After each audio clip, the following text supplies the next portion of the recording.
Can you guess what that sound is?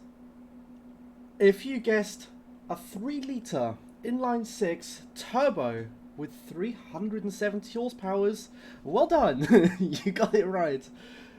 Wow! Basically, I had a little talk with our parent company, and I had a look at some engine projects they were doing, and I decided to ask if I could use the basics of their inline-6 that they were designing and have it for myself. Have it for Vilulf. And honestly, probably one of the best decisions that we've ever made for this company. Hello everybody, I hope you're all doing well and welcome back to the automation campaign, where in the last episode we had to recover ground that was lost in some previous episodes. Doesn't matter, we're now back on track exactly how I was sort of planning it. In today's episode we are going to use our new engine and make a really exciting car, because we're making a good amount of money, and considering we're sort of a premium, more driver focused company, I think we should make something that's more along the lines of a sports car. So without further ado, let's get right into it. And here we have the basic chassis for our sports car, and I'm really looking forward to this because this is a typical coupe like you would have seen at the time, and I think this is going to turn into an amazing little sports car. I'm really looking forward to this. Obviously we're going to start with our turbo as our base model. I mean, what I'm going to do is I'm going to make this into a special edition model, and then the other two we're going to turn into the other one. I don't know whether I'm going to use both the engines yet, but at least one of the other engines will be used for the more mass-produced version of this vehicle. So we're going to go longitudinal and all-wheel drive.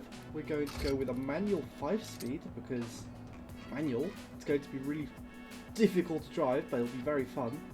We'll have a slight overdrive on the gearbox. We're going to increase spacing a little bit because we want to get that launched, and I think the engine will have enough power to keep it going at the high speeds.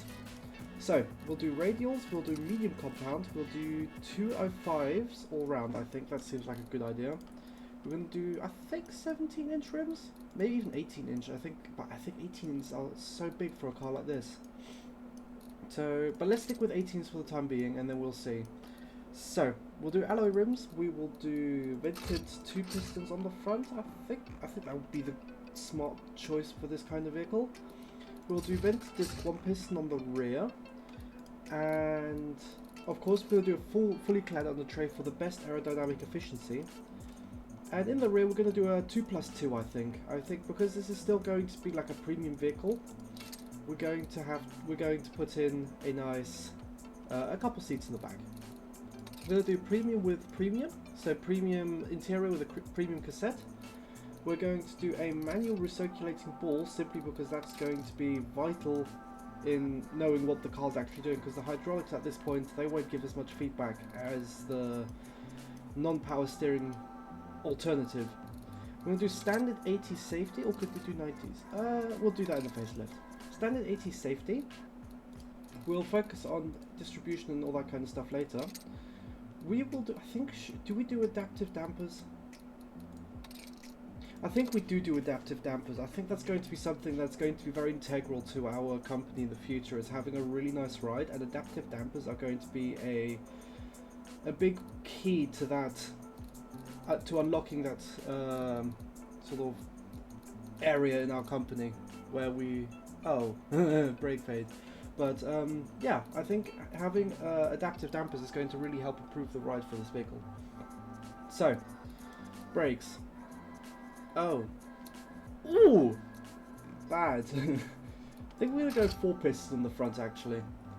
And we'll do 350 millimeter size. I'm going to stick with the 1 piston on the rear. I'm going to make it a bit bigger as well. And we're going to reduce the force to 55%, something like that. So we still have an over amount of braking, more amount of braking than we could possibly need. And there we go, the fade is coming down a lot. If we go into brake airflow, we can increase this to say about 30, then we definitely, well, we have a little bit of fade on the rear. Oh no, that's quality. we want to do a little bit more brake airflow for the rear. There you go. And now we shouldn't have any more brake fade. Cool. This is really exciting now. No brake fade, nothing. Let's see how the top speed is looking for this vehicle. 320 kilometers an hour. Whew. We'll do an overdrive of 342 kilometers an hour, and we'll have, I think that looks about right for a gearbox of this sporty nature. So let's actually put a sports preset. That way we can increase drivability, definitely increase sportiness, and the desirability for this vehicle is really high. It's also appealing to the GT demographic, which is perfect. And the fun, this is pretty much to any demographic that really is looking for something fun. And what I'm going to do is I'm going to try and increase the comfort of this vehicle with help of the adaptive dampers, and we are going to try and make sure that we still have that sportiness for when the driver wants to have a bit more fun with the car. So this is really looking exciting for this vehicle. But yeah, let me do that all in the background in the form of a time lapse, and I will be back with you guys shortly. So I'll see you guys then. And so here we are going into the design of this vehicle, and honestly I think this was the car I've spent the most time on ever in an episode. This time lapse alone is 7 minutes, and I've multiplied it by 20, like the actual time by 20. I've spent quite a few hours making this vehicle, which, I mean, I do like to spend my time making vehicles, but I think this is a very special vehicle, and I wanted to spend a bit more time adding detail and stuff, and I really think it turned out very well. But yeah, I mean, I hope you guys think the same, because in the end of the day, you guys have the majority vote when it comes to deciding if something looks good. But yeah, no, I'm really happy with the way that this turned out, and I hope you guys enjoyed too. But I mean, I would just sit here and talk for another 6-7 minutes, but what I'm going to actually do is I'm going to leave you with a timestamp, because for those of you who don't actually enjoy the time lapses, 7 or 8 minutes of time lapse is quite a lot. So I'm going to allow you guys to skip forwards. But no, I really enjoyed the design of this vehicle. It's taken a lot of inspiration from the Remote, and yeah, I think it looks like a genuine supercar. It looks more it looks more aggressive than the Remote, which it's supposed to, but it doesn't look too garish. And I think this is that perfect harmony between sort of elegance and that aggressive nature that this car, of course, has. But yeah, I mean, I hope you guys enjoy the rest of this time lapse. I hope you guys enjoy the car, and I'll be back with you guys in about 6 minutes.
So my brain has now got the same consistency as mashed potato because this has taken me so long to make. I mean, I really do like the design of this. I mean, it is... You could tell this is a fast car just by looking at it, and I'm really looking forward to giving it a try. But my goodness, did it take a long time to make? Because here's the thing, right? I decided, you know what? For the interior, let's actually make it... Oh, I forgot the handbrake. I'll put that in a second. I'll try and make it look as realistic as possible. So I put a cassette player in there. I put climate controls in there. I made a custom... Oh, it's not custom, but I put this in here. I've put window actuators. I've put... Oh. I have put sun visors and mirrors and... Yeah. It was a lot of work. And then... Alone, just this little plastic strip down the side, which I really like the look of for this kind of vehicle. Yeah, that took a really long time as well, especially around the wheel arches where I've had to put in several of them, and then it's just trying to get it all to work. But yeah, let me put in the handbrake, and I'll be... And I'll also make the different version, or maybe versions, depends on how the vehicle would sell. But yeah, I'll quickly make those, and I'll be back with you guys. But yeah, here we have it, the Advantage, and I've decided to only go with 2 models for the time being. If we ever do facelift it, I'm tempted to put the 4-cylinder turbo into this and use that as the second vehicle, but for the time being we don't have the capacity to put that engine into this vehicle. Therefore, we're going to put the most powerful naturally aspirated version of that engine, the R1, which has 225 horsepower, into this vehicle, and we're going to use that as our second model. And I think this is turning out to be one of the most, probably one of my favorite vehicles I've ever had in a campaign, because it looks the part, it has the performance, and I just love it. And by the way, I've called it the, I hope I pronounce this right, the Nistan. It's called the Nistan, which is just a direct translation from the word fast, because I'm hoping it'll be fast. But yeah, this is the second model of this vehicle, and I'm going to put it up for sale now. So the first thing we're going to do is we're going to do the engineering for this vehicle, and I think what we're going to do is we're going to put some funding into the vehicle, and then we're going to increase reliability, optimize the design so that each vehicle costs less to produce, and we're going to increase the automation. By doing that, we can make more cars for cheaper and more reliable cars as well. And I think this actually right here is the perfect optimum. I want to try and keep it at 48 months, so 4 years until this vehicle releases. And hopefully I can get the same thing done for the engine, because that is sort of that happy ground where I think we can make things work. So now for the engine, we're going to also want this to be at 48 months. So we're going to have to do something like this, I think. So increase reliability. Oh, we can't increase it that much. Increase the optimization. I guess the I've forgotten the word for it now. Automation. I've genuinely forgotten the word for it now. The automation, that's it. Don't know why I got that mixed up so badly, but yeah, so we're going to do about the same thing. It's going to be quite expensive to make this, to design this engine, but I think it will be worth it. So let's make a factory, because we don't have a factory for this engine. We can't use any of the other factories we already have, but we're going to take a large plot so that if we do ever need to expand, we have the facilities to. So we're going to do a medium 3 factory with an iron foundry, and we're going to do something like this to make sure that when it hits 48 months exactly, we have we have 2.5 shifts available to us, but we also produce as many engines for as cheap as possible. So that's exactly the way that I'm going to be going with this. So this engine factory will be high in tooling and high in quality, and we're going to increase the QA threshold, and that way we'll be producing a lot of engines for a relatively decent price. So if we do 4,000 per engine roughly, and then what do you call it, we have another 10,000 per sports car, and we sell them on for roughly $25,000, we'll be making about 10%, $10,000 profit, which is really good. So we're going to sign off on this, and of course the vehicles are going to get cheaper and cheaper to make over time, so that should not be an issue. And yeah, so let's have a look at factories for this vehicle, and we're going to use the factory which we've just retooled for the Promote Mark III, because by the time this vehicle is done, that Promote will be the previous generation, because we have the new generation Promote coming in, so that is perfect timing for everything. So the engine factories are being heavily overworked, so we're going to actually have to so we can't actually make it smaller, so this is stuck to being a large factory, so we might actually have to consider using a large 1 factory for the inline 6 engine, which honestly I'm not too mad about. It is what it is. So we're going to increase the work quality, and we're going to decrease wages because I'm a lovely boss. And yeah, we're going to have about what, 11,000 per vehicle. We're going to be making a nice profit, let's put it that way. So let's increase the automation, increase the tooling, and yeah, I think this will work out just fine. So we've got about 10,000 vehicles being produced per month, and yeah, I mean I don't see much of a problem. We're going to have to rework the engine factory, so we're going to have to use a large 1 factory, which is quite annoying because that is once again another expense that I was hoping I didn't have to make.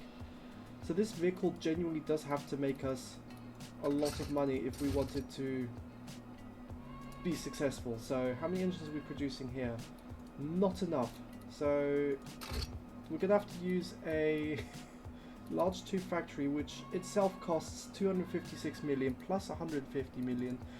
We're going to be bordering on, yeah, 600 million for this engine factory, but we are just about producing enough engines, so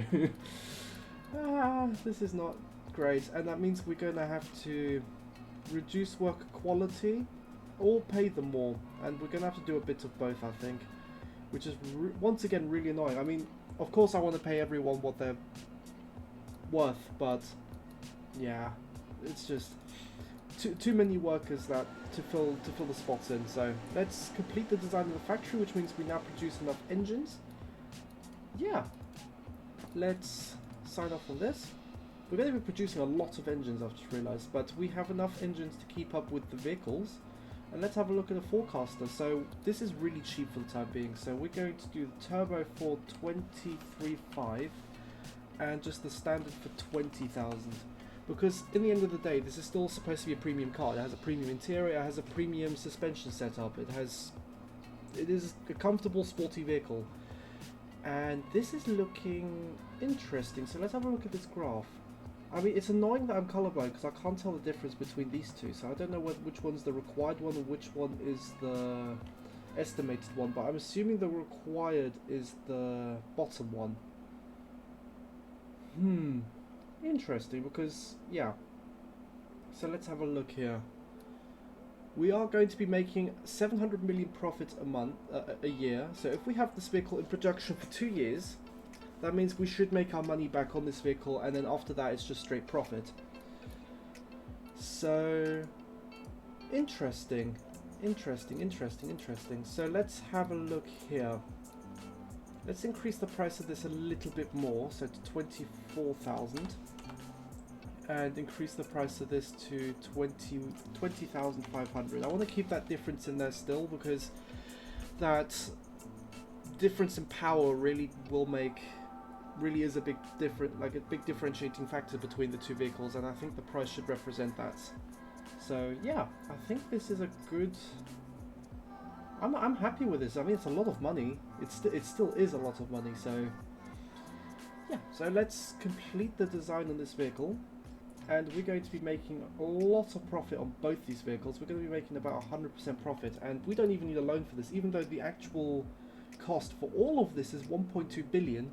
Like I said, once this vehicle's been in production for 2 years, we're just going to be making that money back, and in the end we're going to make profit after that. So let's sign off on this vehicle, and I think this is the time where we go into Beam NG. And here it is, and my goodness does it look good in Beam NG. I am so happy with the way that it turned out. Apart from one thing. In the design of this vehicle, I basically just, when you put something down the middle, you use the mirror function. And I think you can see what happened with the rear wing when I used the mirror function. I don't believe it. That is really, really annoying. Because apart from that, this vehicle looks incredible. Like the interior and everything, and just having it, oh, it's such a nice car. But that rear wing, I can't believe it. So, what we're going to do is we're going to drive it from this angle. And yeah, we're going to have a lot of fun doing it. So, I am using my steering wheel again for this, by the way, because this car is simply so fast that I can't keep up with it on a controller. So, I do apologise if it does get a bit annoying, but that's why I've chosen a racetrack where the steering wheel shouldn't be interfering as much. But this car so far has only impressed me. From the way that it drives to just the way that it looks is so much fun. I should really reduce the wind noise.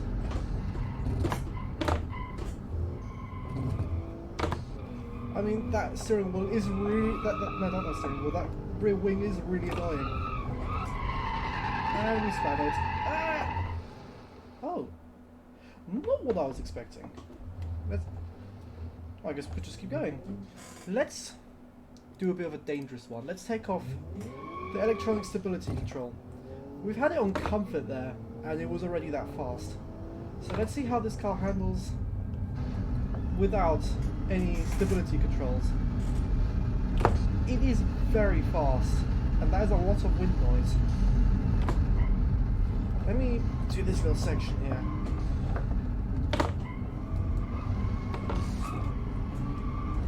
Oh, it's fighting me the whole way through.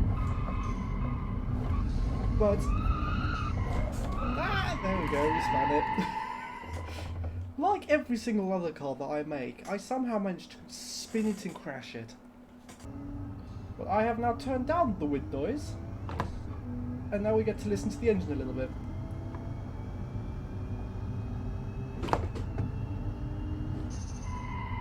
Turns out it is rather quiet. I guess I'll have to mess around with that a little bit as well with the audio. But I love the way this car drives. It's a proper race car. Well, a proper sports car.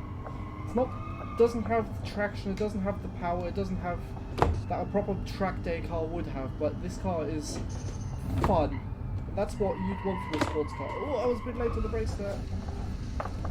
Guess we're going up this way now. Hit the clutch. Oh, see, I don't know these tracks. I don't ever use the Hirochi Speedway. I always use the one in the, what do you call it, in the American map. Because, well, I know the layout. I have no idea where this goes.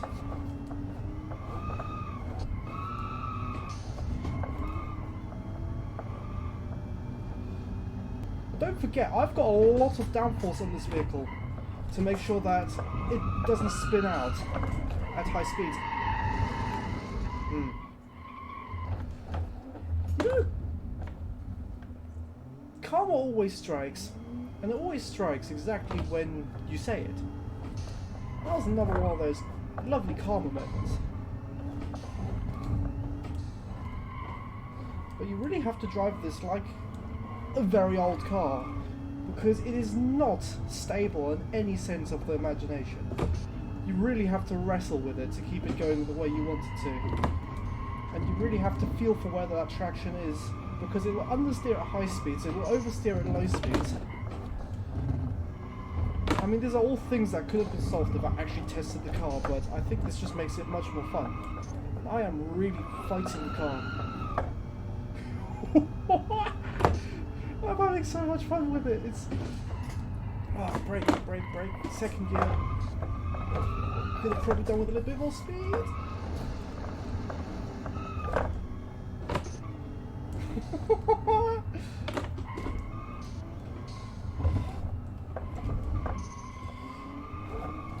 Probably not driving it the fastest it could be driven, but I'm driving it in a very fun way. Oh my goodness, it is fast. 370 horsepower into the rear wheels. That is a lot. We'll go second gear with this corner. We could have gone third gear actually. We'll slow down a little bit for this chicane part. Oh, we are spinning and we're in the bit. This car is incredibly good fun. And here we have, I guess you could call it the lower end model, but it is, I almost think it looks better with that little rear wing. It's such, I love the design of this with this plastic strip down the side and just, oh, it's such a nice car. So let's give this a little drive. I imagine it'll be more drivable than, well, than the turbo variant, mainly because you don't have all that power going to the rear wheel, so you can stay on the throttle a lot longer. Or a lot more, let's put it that way. But to be fair, the aero setup on this car is a bit different, so I imagine it will be a bit more on the edge from an aerodynamic standpoint. But so far, it's giving me good impressions. This is the first time I'm driving it as well, so interesting. I love the sound that the exhaust makes in this car. It's every single time when you get off the throttle backfire.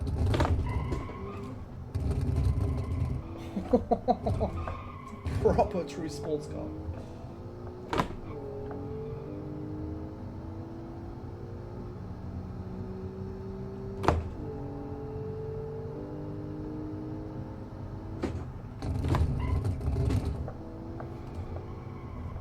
Beautiful.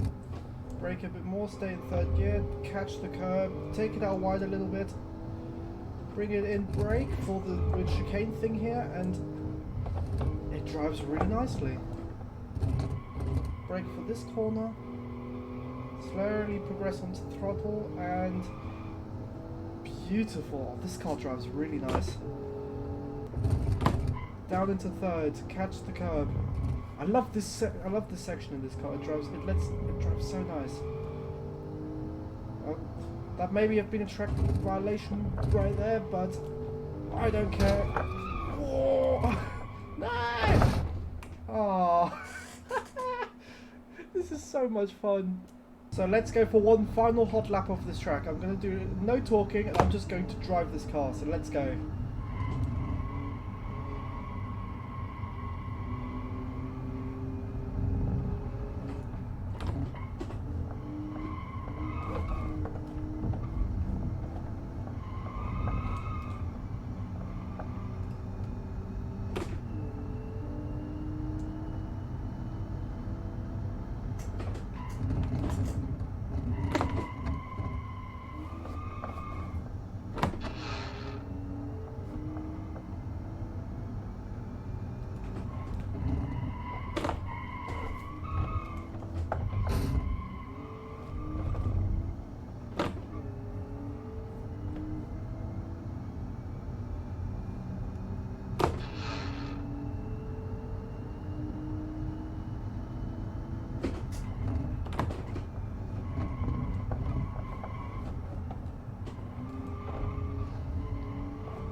I mean, it wasn't the cleanest lap ever, but my goodness was it fun. I love the way these cars drive. I'm so happy I finally made a sports car. It's just... Oh, I thought I could hold it, but it's a lot more difficult than it looks on BeamNG. But yeah, I'm going to thank you guys for watching, and it's been an absolute pleasure making this episode for you, even if my brain has now turned into, like I said, mashed potato. But yeah, I hope you guys have a lovely day, I know I will. So yeah, take care and bye bye.